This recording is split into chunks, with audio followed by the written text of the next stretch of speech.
Bienvenue dans notre émission Sapiko Park. L'angle de Sapiko Park est volontairement provocateur pour échanger sans langue de bois sur différents sujets avec des positions plus ou moins différentes. Et pourquoi pas pour casser des clichés, pour balayer des idées reçues. La médiation, un outil précieux dans la gestion des conflits? C'est ce que nous allons voir.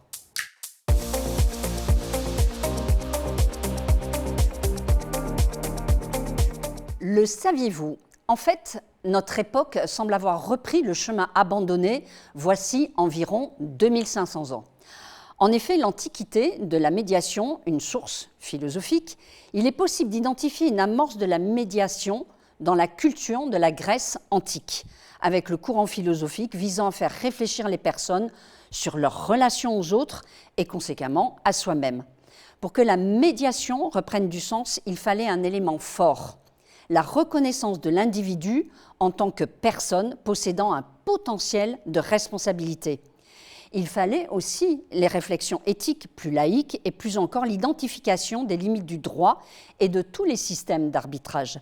La recherche sur l'histoire de la médiation conduit à trouver des pratiques voisines de la médiation dans la pratique de la négociation, de l'arbitrage ou de la conciliation. Toutefois, les travaux de Gaston Boutoul et la définition en tant que discipline à part entière par Jean-Louis Lascou proposent de constater que la médiation est dans le domaine des conflits relationnels et contractuels une invention du XXe siècle. La médiation entre alors dans un cadre juridique. C'est donc au XXIe siècle que commence à s'écrire l'histoire de la médiation et des médiateurs. À ce moment-là, la médiation se voit de plus en plus juridiquement encadrée, y compris sous son aspect conventionnel. En 2011, en France, l'ordonnance numéro 2011-1540 du 16 novembre 2011 vient en application de la loi du 17 mai 2011 de simplification et d'amélioration de la qualité du droit. Elle porte transposition de la directive du Parlement européen et du Conseil du 21 mai 2008. Les premières associations défendant les avantages de la médiation ont été créées dans le courant des années 1980-1990. En 2015, en France, la tendance à l'encadrement juridique se confirme avec l'ordonnance 2015-1033 du 20 août 2015. Cette ordonnance introduit la médiation de consommation, étendue à la plupart des autres secteurs économiques. Et aujourd'hui, qu'en est-il ? Pour débattre sur ce sujet, nous avons fait appel à la déléguée générale, Sophie Henry, du CMAP. Le CMAP organise des procédures de médiation depuis 1995. Plus de 6000 dossiers ont été traités à ce jour, ce qui place le CMAP au premier rang des centres de médiation en France. Donc vous comprendrez pourquoi nous avons sollicité Sophie et maître Daniel Rota du cabinet Fidal. Premier cabinet français indépendant d'avocats d'affaires, spécialisé dans le droit des affaires depuis 1922. Vous comprendrez donc mieux pourquoi nous avons fait appel à nos deux invités. Bonjour Sophie, bonjour Daniel. Merci d'avoir accepté notre invitation, que peut-être à la fin vous allez regretter, mais c'est pas grave. Pour commencer, j'aimerais que vous m'apportiez une définition simple et claire de la médiation et de clarifier surtout son objectif. Qui me répond ? Je peux commencer. Bonjour Véronique, merci de nous accueillir aujourd'hui. Je suis ravie d'être là avec vous. Alors la médiation, c'est très simple. C'est un processus de résolution des conflits. Nous, on s'occupe au CMAP des entreprises, ça tombe bien, vous aussi. Donc on va parler des entreprises. Donc c'est un processus de résolution des conflits pour les entreprises avec l'aide d'un tiers, le médiateur, qui est impartial et indépendant et qui va accompagner les parties vers une solution négociée. On peut dire que la médiation, c'est de la négociation assistée avec un tiers. C'est un processus totalement volontaire. Les parties peuvent venir en médiation si elles le souhaitent et elles peuvent partir à tout moment.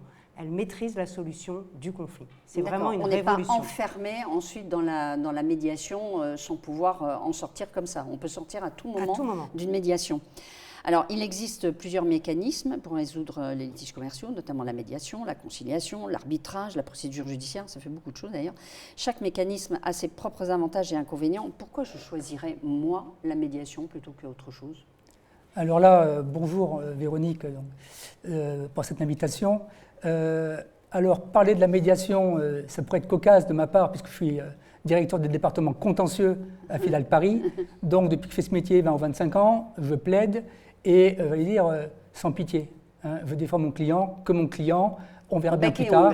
Bec et ongles, j'allais dire, je suis presque payé pour ça ou payé pour ça. Ouais. Mais alors, pourquoi tu as basculé sur la médiation? Alors, pourquoi j'ai basculé? Parce que je me suis dit, il y a quelques années, tiens, c'est bizarre, ça fonctionne. Peut-être qu'à ce moment-là, il faut peut-être s'intéresser à ce mécanisme qui est profitable pour le client, puisque, sachons-le, et vous le savez sûrement probablement tous et toutes, une procédure judiciaire, c'est quoi?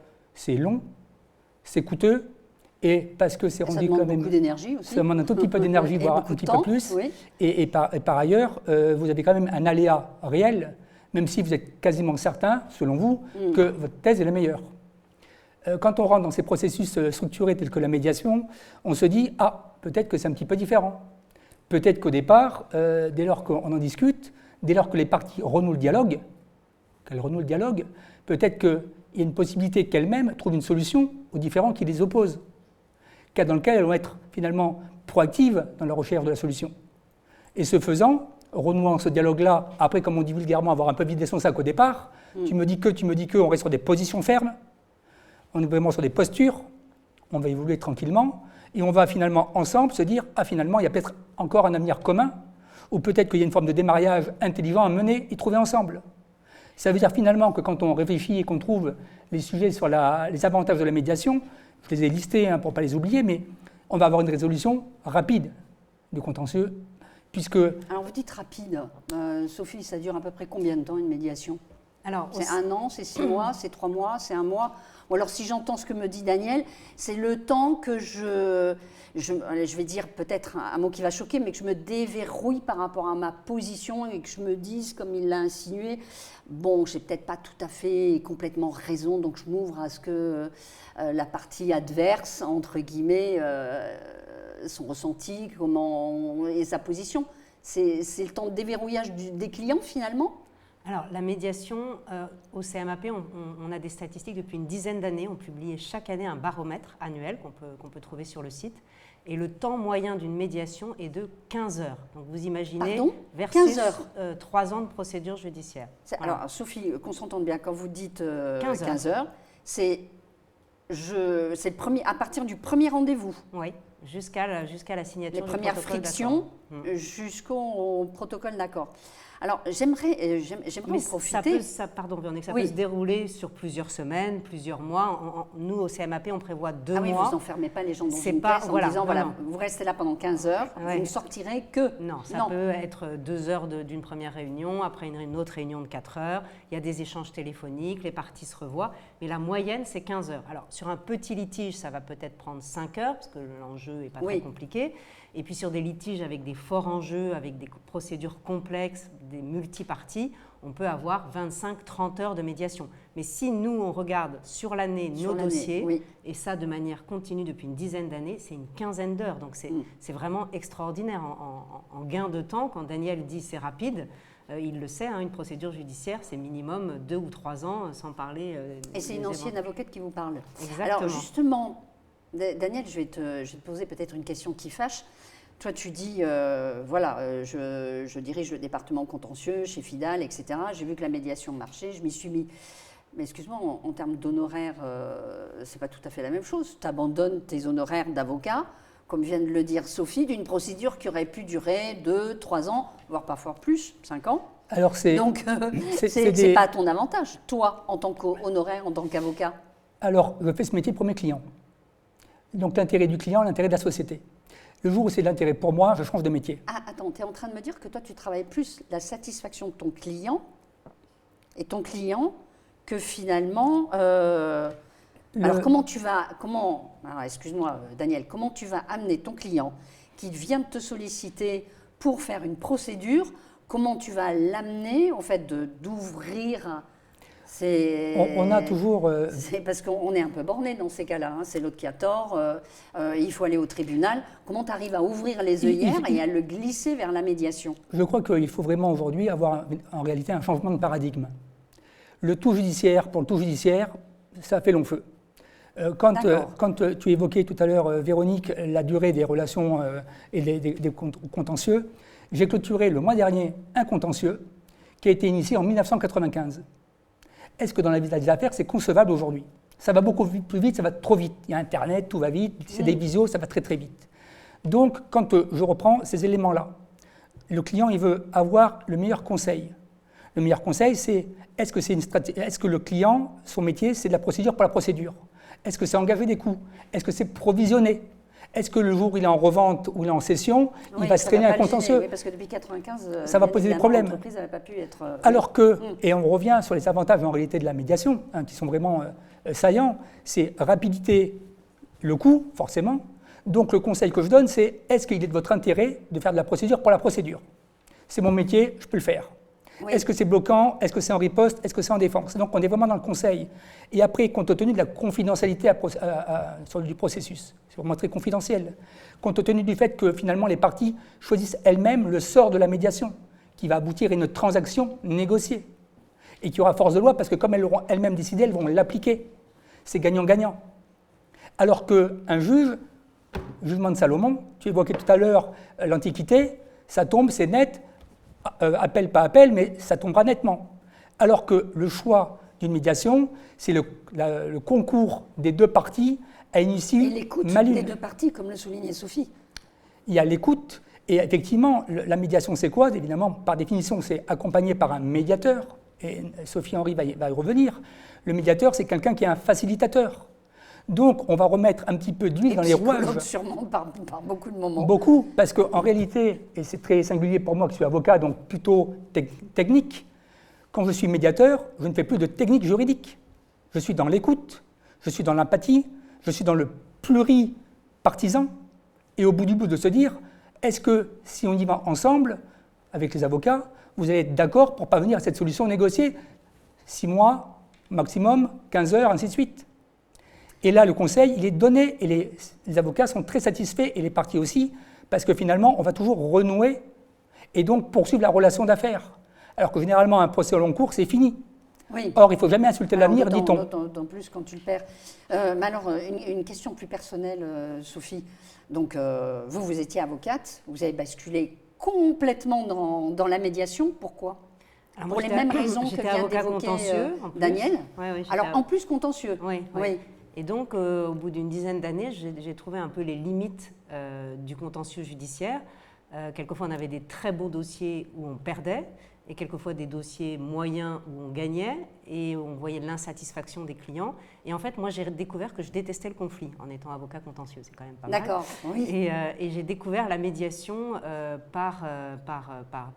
parlant avec des huissiers sur les procédures d'exécution des décisions de justice en Europe. Vous imaginez, j'ai découvert ça par l'Europe.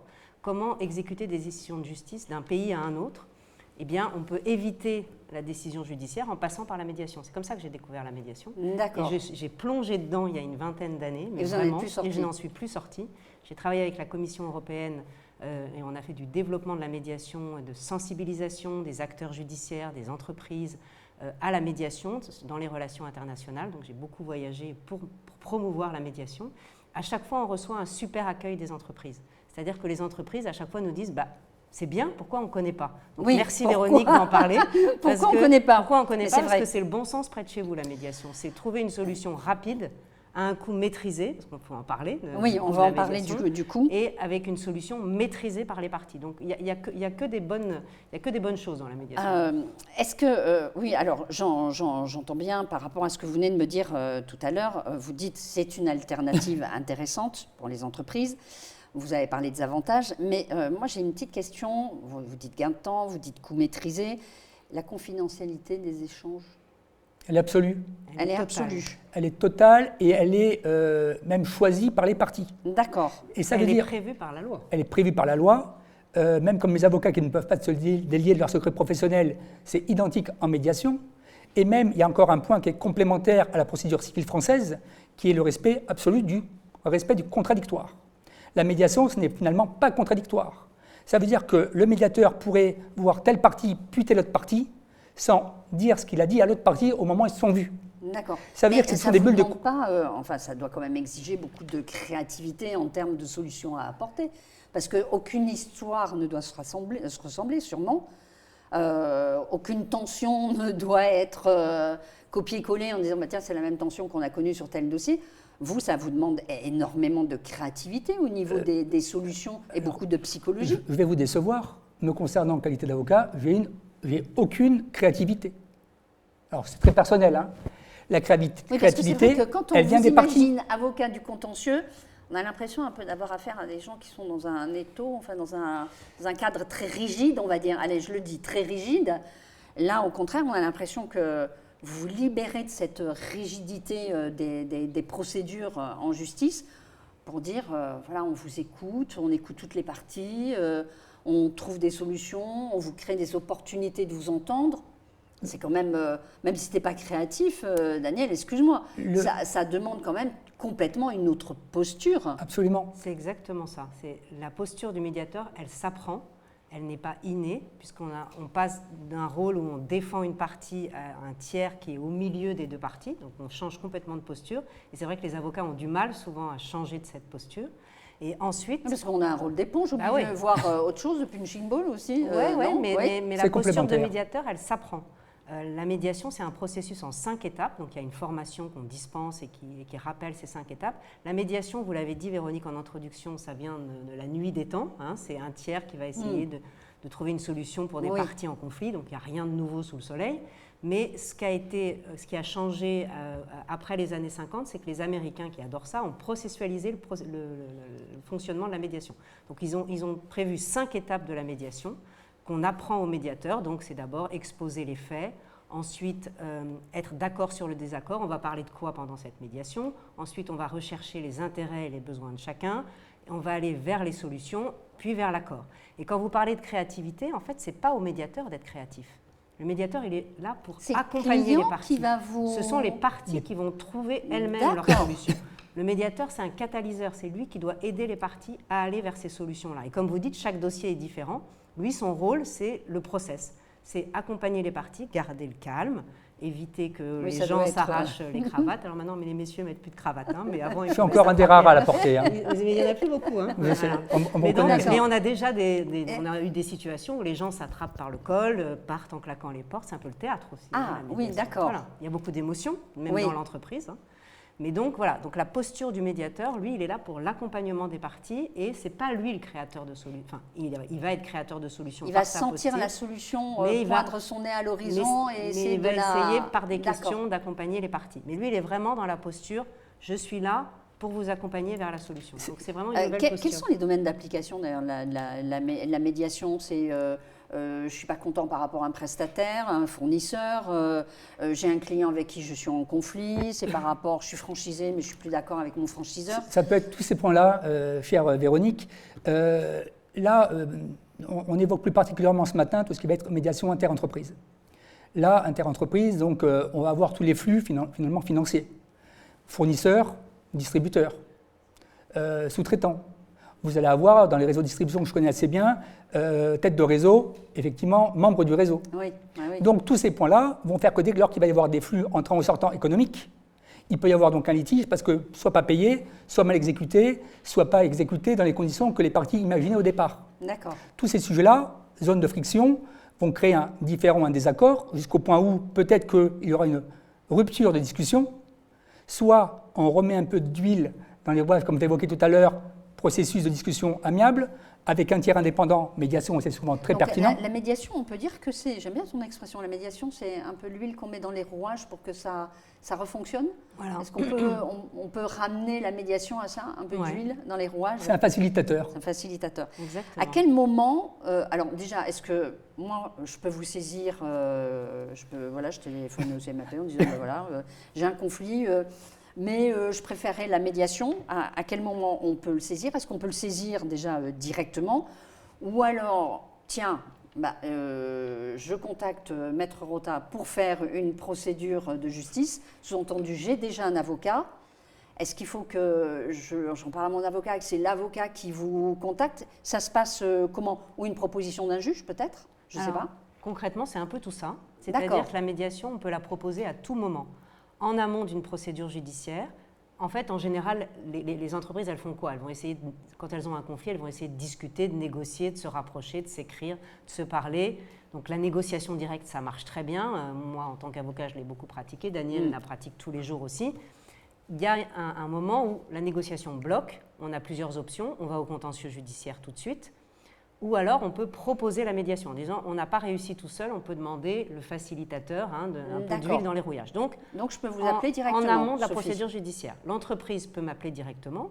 Si elle a un avocat, elle en parle à son avocat parce que c'est une procédure où il faut que l'avocat soit associé au processus de médiation. Il faut toujours avoir un avocat? Non, c'est pas. Mais les entreprises ont souvent des avocats au quotidien, des conseils. Donc nous, on trouve ça plus confortable quand il y a un avocat parce que si on ne trouve pas une solution amiable, les parties vont partir nécessairement au contentieux et l'avocat aura préparé la procédure, préparé la stratégie. Donc et il aura récupéré un peu la nature des échanges. Exactement. Et ce qui a été dit, écrit. Alors, tout est confidentiel. D'accord. Il n'a pas le droit de récupérer ce qui a été dit pendant la médiation pour aller s'en servir en justice, non. D'accord. Mais il l'a entendu. Voilà. Oui. Ouais. Et donc là aussi, ça se prépare une médiation, d'où l'importance de l'avocat qui peut dire à son client, en plénière, on va dire ça, ça, ça et ça. En aparté, comme l'a dit Daniel, on peut voir le médiateur tout seul, on peut lui donner d'autres infos qu'on n'a pas nécessairement envie de révéler en plénière, dans l'hypothèse où on irait au contentieux. Donc la médiation, ce n'est pas le monde des bisounours, on a dit, c'est chouette, on se parle, on s'aime, mais ça se prépare, il y a une stratégie, il y a une organisation de la médiation et c'est mieux que l'avocat soit là. Alors, donc l'entreprise peut nous saisir toute directement. Seule, mais s'il y a un avocat, on leur demande, on informe l'avocat de la partie et l'avocat de l'autre partie. Et le juge peut le conseiller ? Alors, ça, on peut nous saisir directement, donc en amont de la procédure, pendant la procédure, à l'issue de la procédure, à tout moment. Et le juge peut également être force de proposition de médiation. Donc, on est au contentieux judiciaire, il y a déjà une procédure qui a été engagée, et le juge, et aujourd'hui il y a une forte politique de l'amiable par le ministère de la Justice, qui essaye d'inciter les parties à aller à l'amiable. Il parle plutôt de conciliation que de médiation. On va y revenir. Mais voilà. Mais le juge peut proposer la médiation. C'est la loi du 8 février 1995, donc ça va faire 30 ans. Nous, on a été créé au CMAP il y a 30 ans, au moment de la promulgation de cette loi. Donc vous voyez, ça fait un moment. Donc merci Véronique d'en parler, parce que ça fait un moment que ça existe. Donc le juge peut proposer aussi. Voilà. Il propose, mais les parties disposent. C'est-à-dire que les entreprises peuvent refuser d'aller en médiation. C'est un processus volontaire, même au contentieux judiciaire. Alors, les avocats vous diront, on n'ose pas dire non au juge. Si le juge propose, on n'ose pas trop dire non. Mais normalement, on peut dire, c'est pas adapté à ce dossier, on préfère continuer la procédure. Donc, on peut proposer la médiation à tout moment, même juste avant l'audience de plaidoirie. Step by step, peut-être juste Daniel, avant, peut-être. J'ai contacté la CMAP. Il se trouve que tu es mon avocat. Step by step, est-ce que tu peux nous expliquer le processus d'une médiation ? Tu vas t'entretenir avec moi pour connaître bien sûr l'origine du litige. Je vais te fournir une pile de recommandés que j'ai envoyés et que j'ai reçus. Et je vais te dire, j'ai saisi, parce que j'avais entendu parler de la médiation, j'ai vu la vidéo, la coopérative Le Parc là-dessus. Mais comment toi, tu vas m'accompagner step by step et comment ça se passe step by step pendant la médiation ? Alors, juste peut-être un point pour revenir sur le rôle de l'avocat qu'on a évoqué il y a une minute. L'avocat est également important dans le cadre d'une médiation parce que c'est généralement les avocats qui vont rédiger le protocole d'accord transactionnel qui est très juridique. Oui. Et qui obéit quand même à un certain nombre de règles. Mais sous le regard du médiateur ? Non, le médiateur ne rédige pas le protocole. D'accord, pour garder sous son regard, pour être sûr que ça correspond bien au... Voilà, il peut signer en présence du médiateur, mais il ne va pas le rédiger. Mais sous le regard attentif du médiateur, oui. D'accord. C'est pour cette raison-là que le rôle d'un avocat est complètement total, si je peux dire, même si l'avocat au départ est très en retrait, ce qu'on appelle dans les plénières. C'est-à-dire que c'est les parties qui discutent entre elles. Ah, d'accord. Elles discutent entre elles. Avocat contre avocat ou avocat ensemble. Les avocats sont... Tu es en train de me dire que les avocats marquent un recul Absolument. Et laissent exprimer complètement leurs clients. La médiation. Oui, ils ont du mal, puis ils doivent avoir peur en plus en se disant... pour ça, ça se prépare. D'accord. Et c'est par rapport à ce que tu évoquais, le step by step, quand un client, je le reçois à mon cabinet, ça va être, quel est le litige, on a compris, facture impayée, problème de réseau, 1000 raisons. Et il y a également beaucoup de sujets, notamment dans les conflits entre associés, ou sortie de société, ainsi de suite. Donc là, il y a beaucoup de psychologie. Il y a beaucoup parce qu'il y a d'intérêts. beaucoup d'émotions aussi. Parce qu'il y a beaucoup d'émotions. Ouais. Donc la question, c'est, a priori, est-ce que c'est une question d'ego? Où j'ai raison, il faut que je gagne. Généralement, je leur fais faire un pas de côté parce que, est-ce que votre intérêt, c'est faire 10 ans de procédure? On en a parlé tout à l'heure. Ouais. Ouais. Donc le step by step, c'est, a priori, quelle est pour vous la meilleure issue transigée?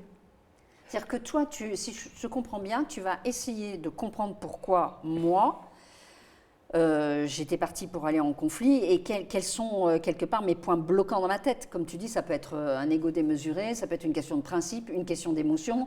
On a monté cette société, tu parlais d'associés, on a monté cette société ensemble. Il n'a jamais rien fait, ça je l'ai déjà entendu, il n'a jamais rien fait, donc c'est normal qu'il parte. Il n'a pas à me réclamer ça en partant. Depuis cette semaine, Véronique, j'ai un dossier, un groupe assez important à Paris. Le problème de ce groupe-là, c'est qu'il y a 4 gérants, d'accord, dans une société, 4 gérants, sauf que les gérants ont plus de 80 ans. Question, comment transmettre à la génération suivante? 3 des gérants sont d'accord, un n'est pas d'accord, sauf que celui qui n'est pas d'accord, c'est celui qui est plénipotentiaire en termes opérationnels. Ouais. On ne peut pas faire sans lui, on ne veut plus faire avec lui. Maître Rota, vous attaquez pas. Si j'attaque, je tue le groupe, je tue les 4 gérants, je tue la génération 4. Ah oui. Donc, step by step, c'est on se pose, on réfléchit, quel est le coup d'après, quel est l'intérêt du groupe? Et quand tout à l'heure tu me disais, mais est-ce que c'est ton intérêt de faire de la médiation? Oui, par rapport aux honoraires, oui. Hors sujet. Oui. Mon sujet, c'est peut-être de suivre la génération 4. Oui. Dire, ok, Fidal, ils savent faire au concours, au long cours. Avec le partenariat mené avec le CMAP, c'était la meilleure stratégie d'avoir mis un peu d'huile dans les rouages. Et donc, au long cours, on va expliquer qu'aujourd'hui, ce n'est pas la meilleure solution, qu'à un moment donné, jusqu'à quel point nous serions enclins à négocier, presque à renoncer à certains éléments, quels sont les points sur lesquels on ne transigera pas, et quand on fait ensemble ce point-là, on va voir jusqu'à quel point on peut mener aux côtés de nos clients et avec le médiateur la position, et si on peut avancer ensemble, on lâchera pas au fil du temps.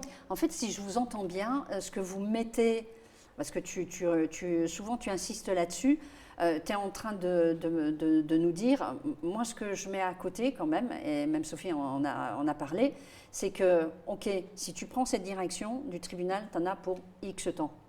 La société ne sera plus pérenne, on risque de perdre beaucoup.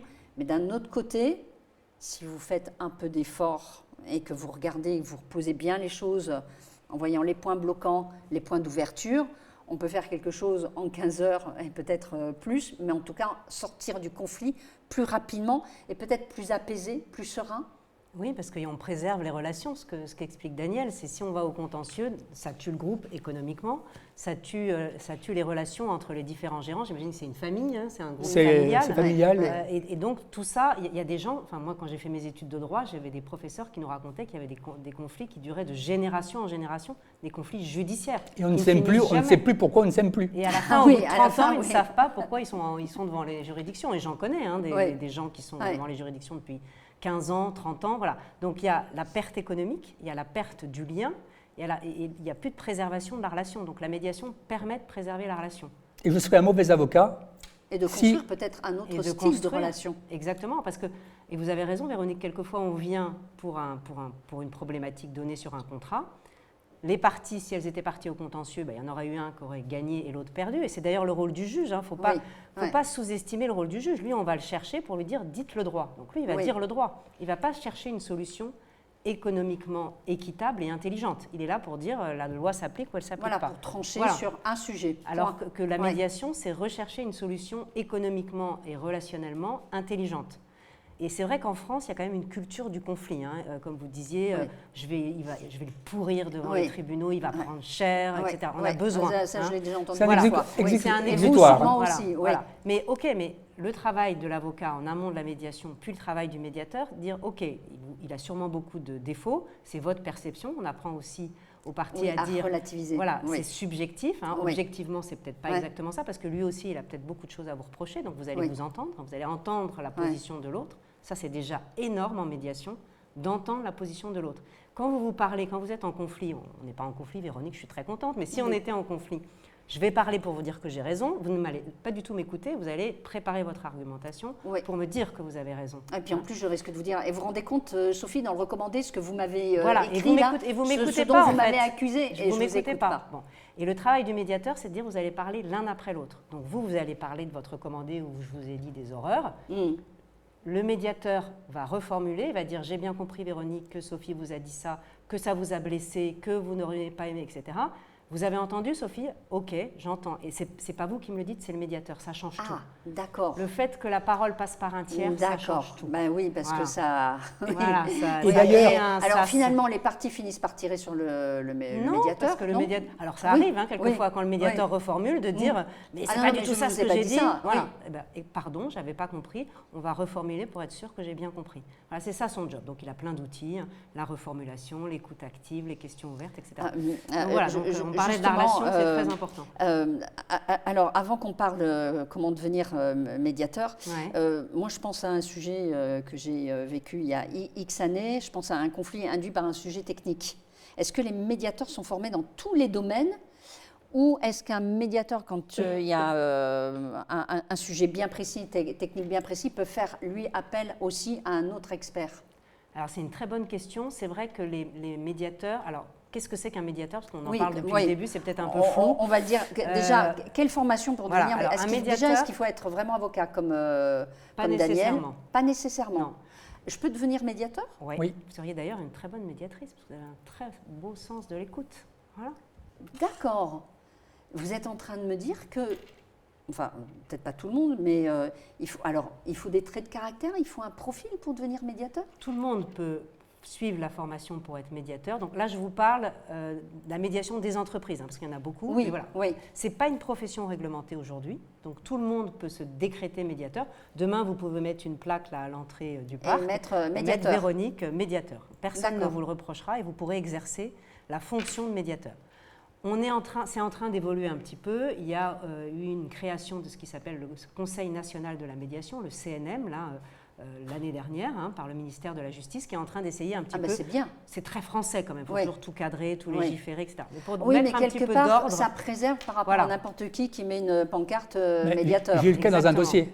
Et mon problème dans le dossier, c'est que je suis tombé dans un contrat, parce que tout à l'heure on évoquait le recours à la médiation. Sophie Henry disait tout à l'heure, on peut y aller comme soit le juge, soit spontanément. Mais parfois, le contrat vous impose de recourir à la médiation. C'est-à-dire que dans un contrat, j'aurais pu insérer cette clause-là en disant que avant tout recours juridique, il faut passer par la case médiation. Et c'est très important que de lire ce que dans mon jargon, on dit les clauses terminales d'un contrat. Donc en bon français, celle qu'on ne lit jamais ou qu'on écrit vite fait. Oui. Pourquoi? Parce que si dans ce contrat-là, il était notamment indiqué qu'avant tout procès, ainsi de suite, recours préalable à la médiation. Ça devrait être obligatoire, ça, cette mention. Non, mais le sujet, c'est quel est-il? C'est que si je vais plaider, si j'assigne et que ce processus contractuel n'a pas été respecté, c'est une fin d'irrecevabilité. Oui. Ça veut dire que le juge dit non, vous n'êtes pas recevable à assigner tant qu'il n'y a pas eu le processus de médiation vidé. Donc c'est très important, parce qu'il y a des fautes professionnelles qui peuvent être sur ces sujets-là, parce que l'avocat doit tout lire, d'où l'importance d'un avocat.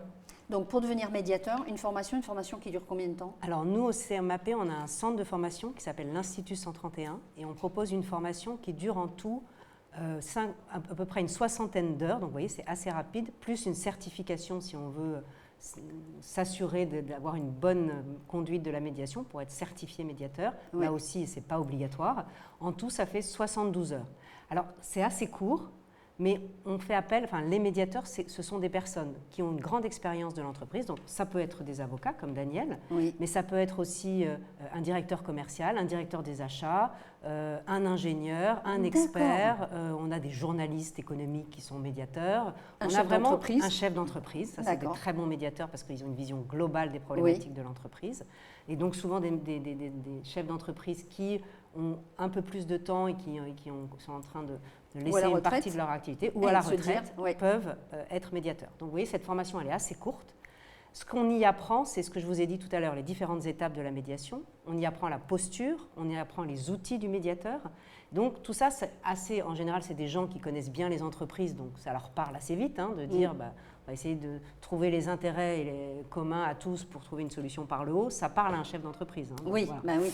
Ça parle à un avocat. Donc, ça peut parler à un ingénieur aussi sur des problèmes. Par exemple, on a des problèmes informatiques, hein, un contrat informatique qui ne s'est pas bien déroulé. On fait appel à un médiateur ingénieur qui comprendra bien la problématique. Donc, pour être médiateur, formation, nous on propose une formation pas trop longue. Ce qui est important après, c'est de s'entraîner, de faire des entraînements. Voilà. Il faut vraiment après se positionner sûrement le nombre pour maîtriser le process. de dossiers. Voilà. Tout à l'heure, Daniel, tu disais, et Sophie en faisait allusion, en disant à la fin, il y a un protocole d'accord, il y a un accord qui est signé. Cet accord, il faut le porter devant un juge pour qu'il ait une validité juridique ou notre signature avec l'avocat de la partie adverse. Enfin, on dit même peut-être à la fin de la médiation, on dit même l'autre plus. partie. Voilà, on dit l'autre partie, on dit adverse. plus partie Exactement. adverse. Vous savez déjà tout, vous voyez. Non, mais je l'entends parce que je me dis, finalement, quand on vous écoute, voilà, quand on vous écoute, la partie qui est en face n'est plus la partie adverse. C'est un C'est partenaire. l'autre partie. Ouais. Tout à l'heure, Véronique, tu as évoqué un point très important de la médiation, à plusieurs reprises, confidentialité. Oui. Un accord transactionnel confidentiel. Ah, d'accord. Mais les parties peuvent souhaiter faire homologuer la transaction oui. devant le juge Oui. pour lui donner force exécutoire. Oui, parce que même par rapport à tout ce que m'a raconté Sophie, j'ai mis comment on dirait, de l'eau dans mon vin pour pouvoir, en effet, arriver à quelque chose de plus apaisé, à une signature, etc. Mais excuse-moi, Daniel, je reste quand même un peu méfiant, même si c'est plus la partie adverse de l'autre partie, en me disant, et est-ce qu'il risque pas de me faire encore un sale coup Donc, je souhaiterais à ce que mon protocole, finalement, soit reconnu devant la justice pour pouvoir dire, s'il me fait un sale coup derrière, de pouvoir dire, on était d'accord, cet accord-là, il est signé, il est reconnu devant la justice. Alors là, vous allez dire, à votre bon cœur, vous faites dans ce processus ce que vous voulez et ce que les parties souhaitent. Le médiateur ne donne pas ce genre de conseils. Il ne va pas dire homologuer. Oui, non. Il va pas Ce dire. sont les avocats. D'accord. Et donc, les parties, une fois qu'elles accord, et même elles en discutent en amont et dans le cadre de la médiation, vraisemblablement, de se dire ça c'est très confidentiel, on n'en parlera jamais. Peut-être qu'on peut divulguer tel ou tel élément de l'accord, le faire homologuer. Ça veut dire que dans l'hypothèse où une ou l'autre partie n'exécuterait pas la transaction qui a quand même autorité de la chose jugée, enfin c'est quand même assez puissant, même si ce n'est pas un jugement, le juge va directement, avec le tampon d'un jugement homologation, on va pouvoir faire exécuter plus rapidement. D'accord. Mais dans l'hypothèse où il n'y ait pas d'homologation de la transaction pour autant, les avocats forts et nantis de cette transaction-là pourront aller en justice, dire regardez, elle n'a pas été respectée, donc continuons. C'est un contrat. C'est un contrat. Et souvent, et dans les transactions que je bâtis plus ou moins à longueur de journée, dans l'hypothèse où telle ou telle partie ne respecterait pas l'accord, presque nul et non avenu, on repart. C'est là qu'on reconnaît les avocats. Hein. Il faut quand même qu'il reste ce petit truc. Véronique, pardon, je oui, pour compléter les propos de Daniel et votre question sur l'homologation de l'accord, en pratique, donc le CMAP existe depuis 30 ans, nous demandons toujours aux parties de nous informer de ce qu'ils souhaitent faire de leur protocole à l'issue de la médiation. Oui. C'est infinitésimal les cas où ils demandent l'homologation. Parce que, en fait, dans une médiation, donc je vous ai dit, ça dure une quinzaine d'heures. C'est tellement bien passé qu'on oublie complètement. C'est-à-dire que ce contrat, c'est eux qui l'ont écrit, c'est leur accord. Donc les deux ont intérêt à ce qu'il soit exécuté. Donc, en général, en statistique, on a très peu d'homologation. Très peu d'homologation. D'accord. C'est l'accord des parties. De savoir. Ça prouve qu'ils ont tellement été bons, les médiateurs. Non, c'est les parties. Les parties qui ont choisi leur solution. C'est extraordinaire maîtrise de la comme vous êtes énormément humble. C'est que vous dites... Bon, le médiateur, c'est le petit facilitateur, c'est la goutte d'huile. Bon, les avocats, oui, ils contribuent, mais ils sont en recul. Finalement, ce sont les clients, les parties qui sont les plus ingénieuses, les plus... Elles sont accompagnées, on est là pour les accompagner, pour les aider à aller vers les solutions, mais la solution, c'est la leur. Hein. Il ne faut pas avoir d'idées préconçues. Ouais, j'aime bien cette humilité. Il ne faut pas avoir d'idées préconçues. Ouais. Tout à l'heure, quand on a commencé l'entretien, tu me disais, il faut être un peu imaginatif. Il veut dire quoi? Oui, créatif. Sûrement pas créatif. Oui, moi, je dis surtout pas. D'accord. Ce sont les parties, parce que qui se connaît mieux que la partie? Je ne connais pas forcément nécessairement complètement leur métier, pas leur société, je ne connais pas toutes les aspérités, leur vécu, ainsi de suite. Surtout si ça fait 3-4 générations qui sont donc, complètement oubliées la source du conflit. Les parties renouant le dialogue. D'accord. Donc, ensemble, elles vont bâtir peut-être un chemin commun futur. D'accord. Donc, elles vont avoir accord d'exécuter l'accord. Oui. Et c'est pour ça que c'est fort et c'est solide. Donc, est-ce qu'il faut homologuer? C'est peut-être un petit coup de défiance, ça. C'est pour ça que Sophie dit a raison. C'est rare quand on homologue. Mais pour telle et telle raison, on peut le faire. Oui, mais enfin, moi, j'ai bien noté quand même ce qu'elle a dit. Quand on choisit son médiateur, enfin, quand on fait appel à un médiateur, la plaque qui est dehors pour n'importe qui s'est inventé médiateur, vaut mieux quand même passer par des organismes tels que le CMAP. En plus, c'est le premier en France, avec cette réputation et cet historique qu'ils ont, et de quelqu'un qui est soit médiateur de la CMAP et qui en plus a une certification, parce que tu as au moins quelqu'un qui connaît tous les rouages, qui a sa boîte à outils, pour pouvoir faire en sorte que les parties s'expriment correctement, complètement, et que ça débouche sur un accord. Je vais aller plus loin, sans être CMAP, moi je suis FIDAL, mais FIDAL est partenaire du CMAP de très longue date. Pourquoi, moi, parisien aujourd'hui, je vais plutôt préorienter les sujets vers le CMAP? C'est parce que je venais expérimenter d'autres au fil de ma carrière, des centres, et celui-ci, parce qu'on en parle ensemble tous les trois ce matin, c'est quoi? C'est petit 1, il y a un processus ferme, net, mais après vous avez un règlement intérieur.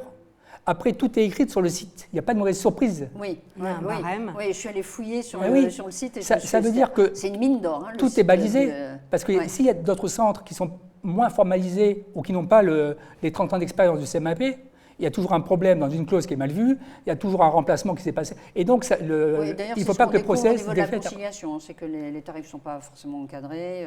Dans la conciliation? Oui, dans la conciliation. Là, on se rend compte que les tarifs, quand même, sont bien encadrés, les expertises aussi, etc. Donc ça rassure. Moi, j'ai juste une question, parce que justement, en allant fouiller sur le site web, j'ai vu un mot en me disant tribunal arbitral préconstitué. Et je me suis dit, mais c'est quoi la différence avec, je vois à peu près la conciliation, médiation, etc. C'est quoi un tribunal arbitral préconstitué? Et c'est quoi la différence en fait avec la médiation? Alors Véronique, on est le centre de médiation et d'arbitrage de Paris. Donc on a été créé par la Chambre de commerce de Paris il y a une trentaine d'années. Donc c'est un centre au service des entreprises. Et l'objectif de la Chambre de commerce, c'était d'offrir des solutions alternatives au contentieux judiciaire aux entreprises. Ça, c'est l'objectif du CMAP. Donc d'un côté, il y a la médiation dont on parle depuis tout à l'heure et dont on va encore continuer à parler. Et puis, il y a l'arbitrage. L'arbitrage, c'est une justice privée, c'est-à-dire que les entreprises... Pardon, une justice privée. Alors moi, déjà, rien que ces deux mots associés, là, ça m'écorche un peu. Comment une justice peut-elle être privée? Mais c'est une justice où on va rémunérer son juge, l'arbitre. Les entreprises me donnent raison, alors? Eh bien non, parce que dans un arbitrage, il y a un tribunal arbitral. Donc chaque partie va désigner un arbitre, il y aura 2 co-arbitres, et les 2 co-arbitres vont désigner le président du tribunal arbitral. Et les arbitres, même s'ils sont rémunérés par les entreprises, ils sont soumis à des contrôles drastiques sur leur indépendance et leur impartialité. Ils n'ont pas du tout intérêt à être désignés pour donner raison. De toute façon, il y a un président qui n'est ni pour l'un ni pour l'autre et qui va superviser les débats des arbitres et qui va rendre une décision de justice privée qui s'appelle la sentence arbitrale et qui a la même valeur qu'une décision judiciaire d'un tribunal judiciaire. Donc ça, c'est vraiment important de l'entendre. Ça veut dire qu'on choisit son juge. Alors pourquoi les entreprises vont vers l'arbitrage, en quelques mots? Plutôt que la médiation. Alors, la médiation, c'est un processus, vous l'avez compris, amiable. C'est les parties qui conduisent le processus, etc. Et là, c'est quand je suis mi-figue, mi-raisin? Non, l'arbitrage, c'est comme une procédure judiciaire. Ce sont les mêmes règles, il y a des mémoires, il y a des audiences, il y a une décision, c'est tout pareil. Oui, donc sauf que vous choisissez le juge. Voilà, c'est lourd, ça dure plusieurs mois, c'est très structuré, encadré, c'est vraiment l'inverse de la médiation. On fait les deux, mais ça n'a vraiment, c'est juste une alternative au contentieux judiciaire public, mais ça n'a vraiment rien à voir. Vous choisissez votre juge, pourquoi les entreprises font ça? L'arbitrage, ça a commencé à l'international, c'est-à-dire, imaginons, ce matin j'entendais Slovaquie, donc je vais dire Slovaquie, une entreprise slovaque et une entreprise française qui sont en contentieux. Vous, Véronique, vous ne connaissez pas, même le slovaque, vous ne le parlez pas. Oui, je le parle pas. Vous n'avez pas très envie d'aller je connais pas trop leur devant législation. La procédure devant le juge slovaque. Idem pour l'entreprise slovaque, elle n'a pas très envie d'aller voir le juge français. Donc, on va choisir un tiers indépendant qui va parler la même langue. Donc, on va souvent prendre un arbitre qui parle anglais, comme ça va faire une langue commune. On va choisir le droit applicable. Est-ce que c'est le droit slovaque, est-ce que c'est le droit français ou est-ce que c'est un autre droit? On va choisir le lieu. Ah, voilà. Oui. Ça peut être ni en Slovaquie ni en France. En Slovaquie, je préfère que ça se passe en France. Ah bah oui, mais peut-être que l'autre partie ne voudra pas, donc ce sera peut-être la Suisse. Bon, je dis la Suisse parce que c'est neutre. Ça peut être n'importe où. On va choisir la durée.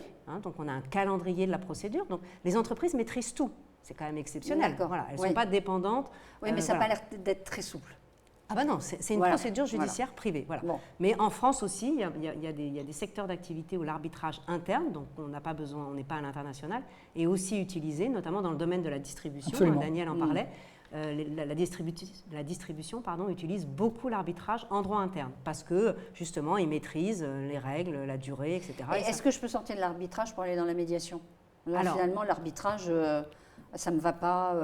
Non, je préfère. On joue plus là.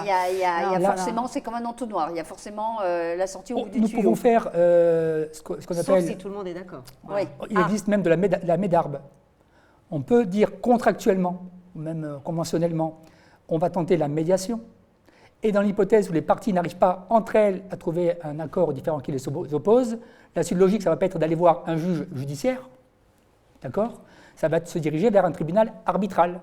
Et on appelle ça, aussi dans notre jargon, une clause compromissoire, qui va arrêter les règles dans lesquelles va s'insérer le tribunal arbitral et donc le processus d'arbitrage. Mais c'est bien une sentence juridique, c'est vrai ou c'est faux, quoi. Voilà. L'arbitre, il tranche comme il tranchera. Moi, je voulais revenir aussi sur le fait, est-ce qu'il y a d'autres modes alternatifs de résolution de conflits?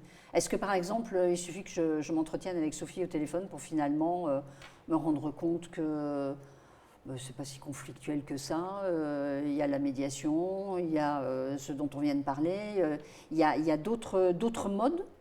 Alors, la médiation et la conciliation, c'est à peu près la même chose. Alors, vous avez des controverses doctrinales qui disent que le conciliateur est plus directeur dans la résolution du conflit que le médiateur, mais médiation-conciliation, pour simplifier, c'est la même chose, c'est un tiers qui accompagne les parties vers une solution, et c'est les parties qui choisissent la solution.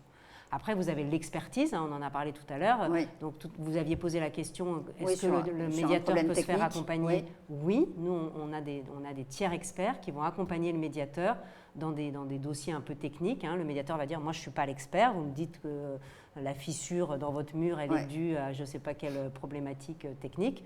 Je ne suis pas là pour dire si c'est vrai ou pas, mais on peut appeler un expert qui va rendre un rapport, et sur cette base-là, on pourra continuer les discussions.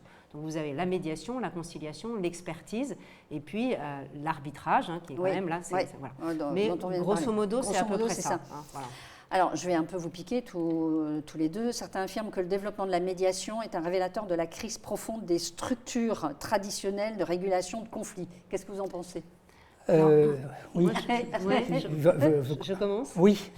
Alors, moi, ce que je dirais, c'est que on est allé, la vie, c'est toujours des balanciers. Donc, on est allé vers l'hyper-législation, l'hyper-judiciarisation. Vous avez un problème avec votre voisin, la haie est trop haute.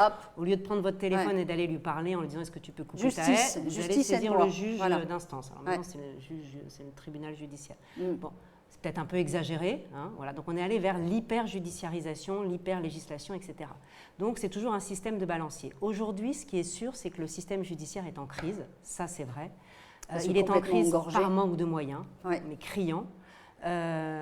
Drastiquement, c'est vraiment, les juges en parlent, donc c'est vraiment très difficile pour eux d'exercer parce qu'ils manquent de moyens. Donc, les délais s'allongent. Et le temps économique et le temps des entreprises, ce n'est pas du tout la même chose. Comme l'a dit tout à l'heure Daniel, une entreprise, il faut que ça aille vite, elle a un problème, il faut qu'il soit résolu. Elle ne va pas passer 3 ans à résoudre un problème passé alors qu'elle a des marchés à conquérir et à développer. Thierry Breton disait très justement, les entreprises, elles ne sont pas là pour gagner des procès, elles sont là pour gagner des parts de marché. Donc voilà, chacun son job. L'entreprise, elle est là pour se développer économiquement, elle n'est pas là pour aller passer 3 ans devant la justice. Donc oui, je pense que la justice est en crise par manque de moyens et que la médiation est une alternative intéressante, mais ce n'est pas la panacée. On ne va pas remplacer tout le contentieux judiciaire par la médiation. D'ailleurs, peut-être pour compléter le propos de Sophie Henry, on a tous fait depuis quand même quelques années nous concernant, et on en discute ce matin, le constat, il est quasiment imparable, c'est lent, une procédure judiciaire, c'est coûteux, c'est parfois inefficace, et c'est le jugement de Salomon. Ça veut dire que la partie ne va pas être impliquée dans le processus. D'accord ? Donc, quand on se dit, est-ce que c'est une crise profonde des structures traditionnelles, en fait, c'est le constat que ce n'est plus nécessairement adapté. Ça veut dire que peut-être, en parlant de crise profonde, c'est peut-être aujourd'hui, en 2024, est-ce que nous ne tendrions pas vers une évolution des comportements ?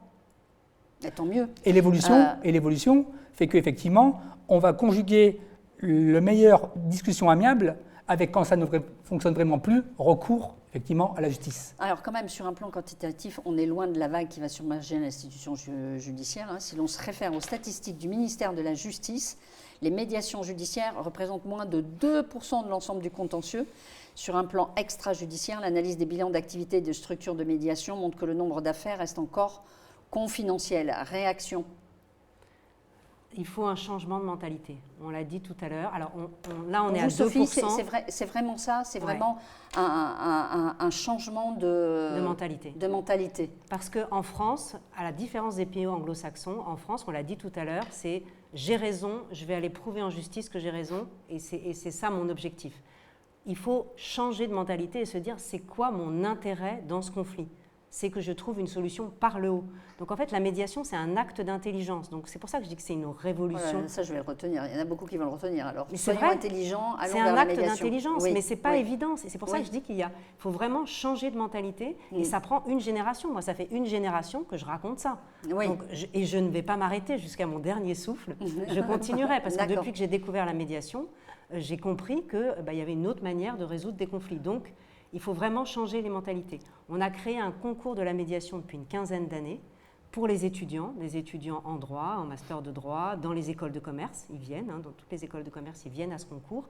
Et ce sont les étudiants qui vont jouer le rôle du médiateur. Et les parties, ce sont des avocats comme Daniel ou des dirigeants d'entreprise qui jouent pendant la compétition le rôle des parties. Je peux vous dire que les jeunes, ils sont super bons.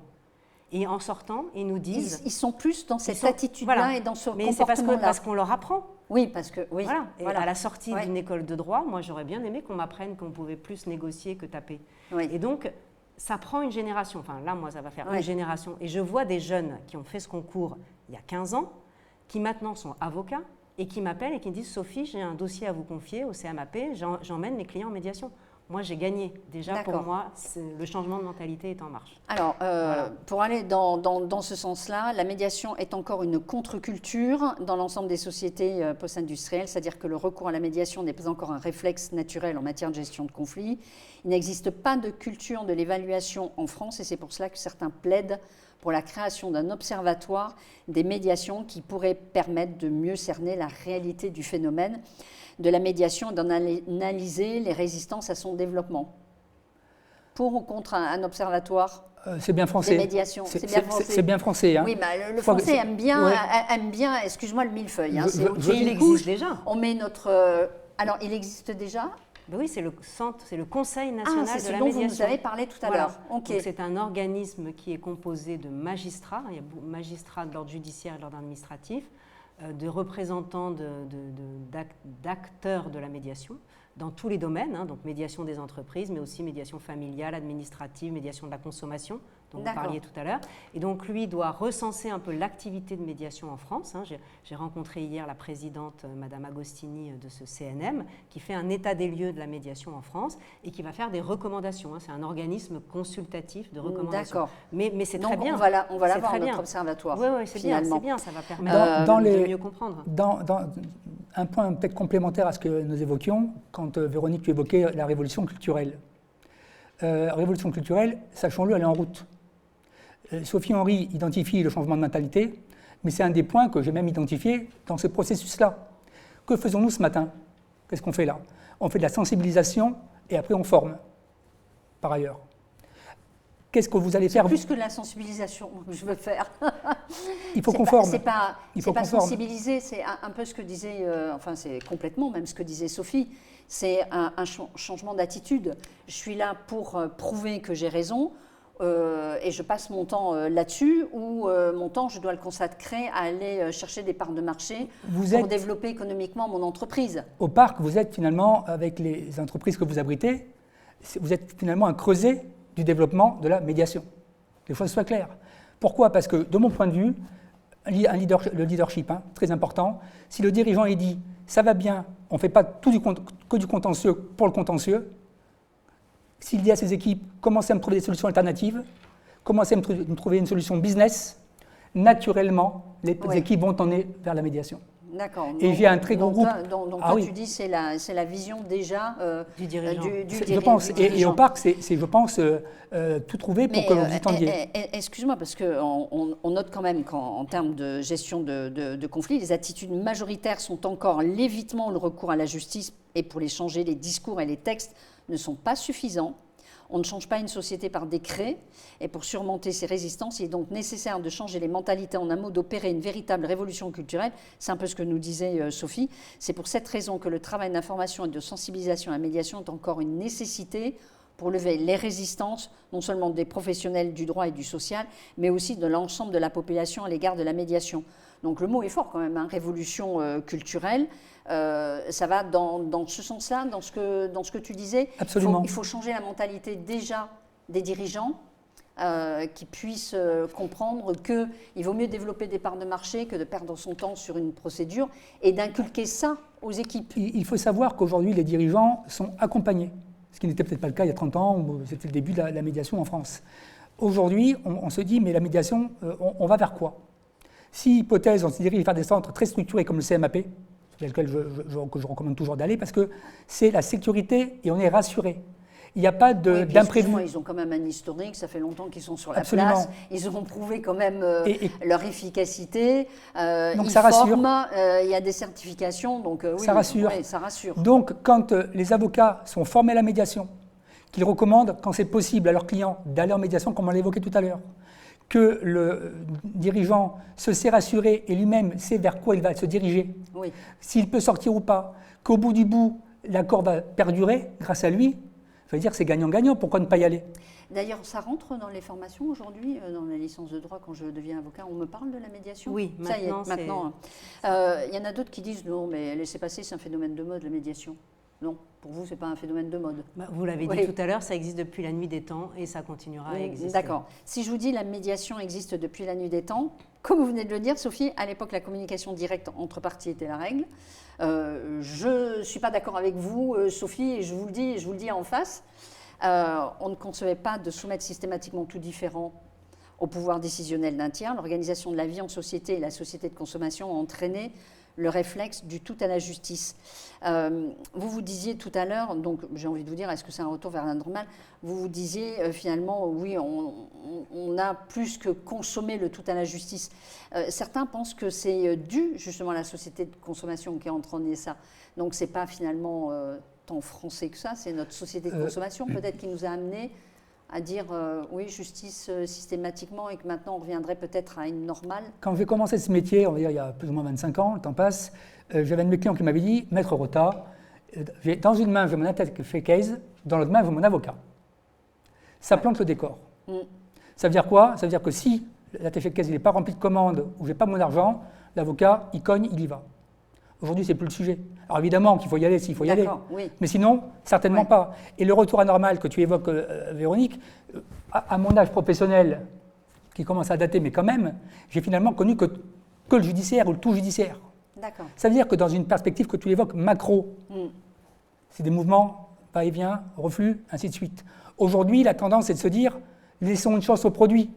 Pourquoi ne pas renouer vers? Oui, puis j'ai bien noté ce que disait Sophie aussi, puis laissons une chance aux humains Absolument. qui sont derrière ce produit aussi, de s'expliquer, de Absolument. trouver des solutions. Pourriez-vous me donner une idée de la durée du coup des étapes en utilisant le barème? En gros, ça coûte combien une médiation? Alors, on va parler de la durée, 15 heures, voilà, des différentes étapes, on en a parlé, mais un barème. Là aussi, je vais me référer à notre baromètre annuel. Le coût moyen d'une médiation, c'est 8 000 € à partager entre les parties. Donc, entre deux entreprises, donc ça ferait 4 000 € chacune. Hors honoraire des avocats qui m'accompagnent sur la médiation. Donc, c'est pas... J'allais dire, pour une entreprise, c'est pas grand-chose. Bah, surtout quand ça résout un conflit. Donc, ça, par exemple, un petit litige, ça va être 2 000 €. Ouais. Et un litige, parce qu'on a des litiges qui vont de 1 000 € à 1 milliard d'euros. Hein. Nous, Ah oui, tiens, ça on traite c'est bien. tous les Je litiges. peux vous solliciter, même Pour si mon n'importe- litige il est tout petit. Oui, voilà. D'accord. Nous, on a des forfaits Ah pour oui, les parce que petits Daniel va nous litiges. dire il faut privilégier la relation. Oui, mais après, bah oui. quelquefois, voilà. Et puis, on a des litiges à plusieurs dizaines de millions d'euros. Et là, le coût de la médiation peut être évidemment plus élevé parce que le Oui. contexte est plus compliqué, donc il faut plus Ouais. de temps, etc. Et là, le coût de la médiation, il est de l'ordre de 30 000 €. Voilà. Donc, entre 1 000 €, 30 000 €, la moyenne, le coût moyen, c'est 8 000 € à partager entre les parties. Inutile de dire que quelquefois, même les entreprises, on a travaillé avec des Anglais à qui on a envoyé la facture et l'avocat a appelé et dit vous n'avez pas Vous êtes oublié sûr, un vous zéro. avez- oui, c'est Non, ce mais que j'allais je vous vous dire, assure que c'est vrai. Hein. Voilà. Ah oui, ça, j'en étais Voilà. Oui, les intimement Anglais, convaincue. les Anglais et les Voilà. Américains, ils ont cette tendance-là. Le déroulement d'une médiation peut suspendre la prescription. Ça, j'ai pas trop compris. Ça. Ah ben là, c'est fondamental ce que tu évoques là, parce que dans les procédures, souvent au long cours, dès lors qu'il y a une médiation, tous les délais sont suspendus. D'accord. Puisque on se souvient tous que les demandes peuvent être formulées uniquement dans un certain temps, Mhm. 3 ans, 6 ans, 5 ans, ainsi de suite, peu importe, parfois plus. en fonction Ouais, parfois 10 ans. du domaine concerné. Et dès lors qu'on rentre en médiation, c'est bloqué. Donc le délai repartira après la médiation. D'accord, ça gèle tout. Ça gèle tout. Et là, ce qui est très très important, et j'invite nos amis à le parcourir dès lors qu'ils feraient appel à nous, c'est que dans l'hypothèse où il y a un contentieux qui soit mis en œuvre, mais par exemple que nous saisissions le CMAP, il y a dans le règlement du CMAP une stipulation du règlement qui dit qu'à ce moment-là, les parties ne peuvent plus la signer. Et elles suspendent tout ça parce que tout est gelé. C'est-à-dire que, si je comprends bien, je ne peux pas me servir de ce temps pour pouvoir, en contrepartie de l'autre côté, taper, du assigner, envoyer un huissier. Non. C'est une bulle de protection et de sérénité. Ah, d'accord. Bah, ça explique aussi pourquoi les gens sont beaucoup plus sereins aussi. dans cette bulle. Au départ, c'est très dur, après c'est apaisé, puis Oui. après c'est gagnant-gagnant. D'où le processus qui est très structuré et effectivement qui porte ses fruits. Juste pour terminer, qu'est-ce que vous pourriez dire? Allez, en quelques mots. Je suis une entreprise, je n'ai pas choisi la médiation. Qu'est-ce que vous me diriez pour me convaincre? En quelques mots. Moi, je vous dirais, essayez, vous n'avez rien à perdre Essayez, et c'est tout à gagner. C'est m'adopter. Non, Oui. mais vous n'avez rien à perdre, tout à gagner. Oui. Au pire, ça ne vous plaît pas, vous vous arrêtez. Vous venez en médiation, vous voyez l'autre partie. Au bout d'une réunion, vous dites je veux arrêter. C'est le seul risque que vous prenez. Et dans 99% du temps, vous allez rester et vous allez trouver une solution qui va vous permettre de sortir du conflit. Donc, essayez, Donc, on ne perd rien à perdre, rien à puisqu'il y perdre. a suspension des délais de prescription et tout à gagner. Dans le, si j'avais Daniel, si j'avais un slogan presque débeauté, Oui. ça pourrait être la médiation interentreprise, Ouais. c'est une voie rapide, économique et collaborative pour résoudre et préserver vos relations d'affaires. D'accord, donc vraiment que du du bonheur. Mais en tout cas, merci beaucoup à vous deux d'avoir pris le temps de venir sur notre plateau et de nous expliquer. C'est vrai qu'on a été un peu long, mais il y a beaucoup d'aspects, beaucoup à dire beaucoup encore, à hein. dire, et il y a Ouais. beaucoup à dire. On resterait une demi-journée avec vous. En tout cas, merci pour cet échange. Merci de l'accueil. Quant à nous, nous nous retrouvons pour un prochain numéro de Sapico Park. Annick n'est pas sur le plateau, mais je sais qu'elle nous dit tout le temps, suivez-nous sur les réseaux sociaux et sur notre chaîne YouTube. Likez, commentez, partagez, adressez-nous aussi vos idées. Merci de votre fidélité, merci d'avoir regardé cette vidéo jusqu'à la fin. Vous y retrouverez les coordonnées de la CMAP et puis de FIDAL. Merci à toute la régie, merci à notre photographe. À bientôt. D'ici là, surtout, prenez soin de vous et réfléchissez-y. Hein. La médiation, finalement, c'est un outil bien précieux.